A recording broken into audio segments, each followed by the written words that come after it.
Did you know that in the early 1980s, the Salvadorian government was recruiting boys as young as 12 to fight in the Civil War?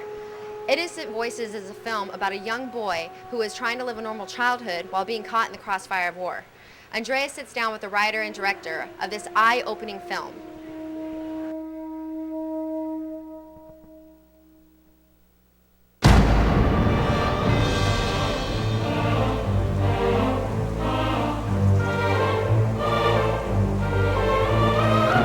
What I realized is that the path of this movie is like Oscar's path.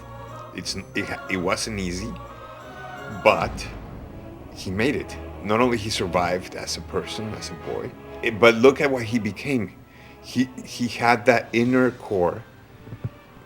Maybe because of the mom, maybe because he has something very special inside him. Just look at him. He turned out to be this guy who ends up acting and writing and brings us his story to the screen instead of going the other way.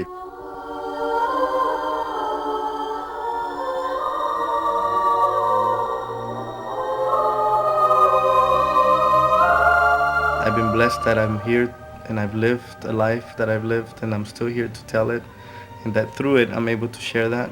And in doing that, as we were working on the script together, we discovered that, which we said, that there's all these stories in the world that are not being told, and there's all this amazing survival of children in wars like Iraq that is happening at this moment that nobody's talking about, and we have an opportunity with this film to do so.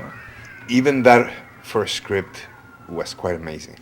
It was a war seen through the eyes of a child, with that kind of naivete, with that kind of innocence, and with that kind of playful humor in contrast to the horror of the war. Bueno, choferes, ya saben, uno en cada casa.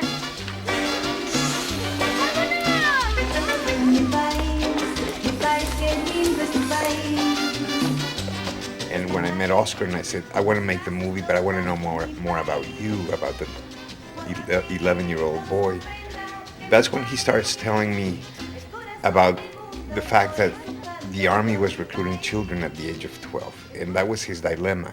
Roberto Olsen. Rápido.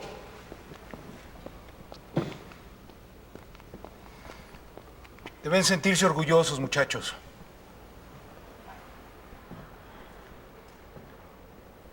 Van a ser soldados como nosotros. And I thought, wow, that's like a really heavy thing for a child. And that was going on. And as I started researching, I realized that's something that's going on today, hundreds of thousands of children. And so, it never crossed my mind whether I should make the movie or not. It was a given that I had to make. You came to this country at the age of 12. I mean, did you have any help? I had an uncle in El Salvador who got me out, who got me a visa out with a different name. And then when I got to the United States, to LA, I had my other uncle, who was my mom's brother, waiting for me. So he was already here. So he had an apartment, and I lived with him and his wife. So I was here waiting for my mom, for 6 years. How was it to relive this experience? It has been by far the hardest thing ever in my life. Even living it, it was of course difficult, but it's a life that you have, so you live it. And it was the uncertainty that we lived with. In this case, it was reliving that was devastating in many ways.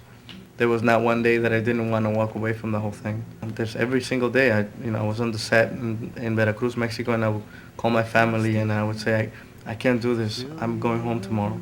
It was almost a daily thing, and then I would come back the next day for more. And because I knew that, I understood that first I couldn't leave Luis alone because he had put all his heart into this. It was like we knew that we had to tell the story. So it's a movie that wakes you up, startled, and at the same time, it reminds you of children. It reminds you that we were all once children, but that we have forgotten that, and we have forgotten that we have to take care of all the children in the world.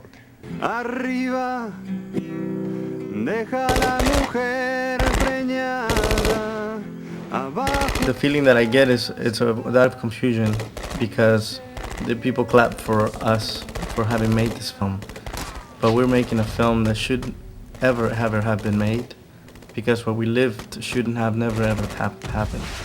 I think for me, they're recognizing the effort to be awakened, and we are trying to do that with this film, and that's what this is about with you guys. And just to plug you guys in, I think that the world seems better when you see them through that Latin eyes, as we're showing today.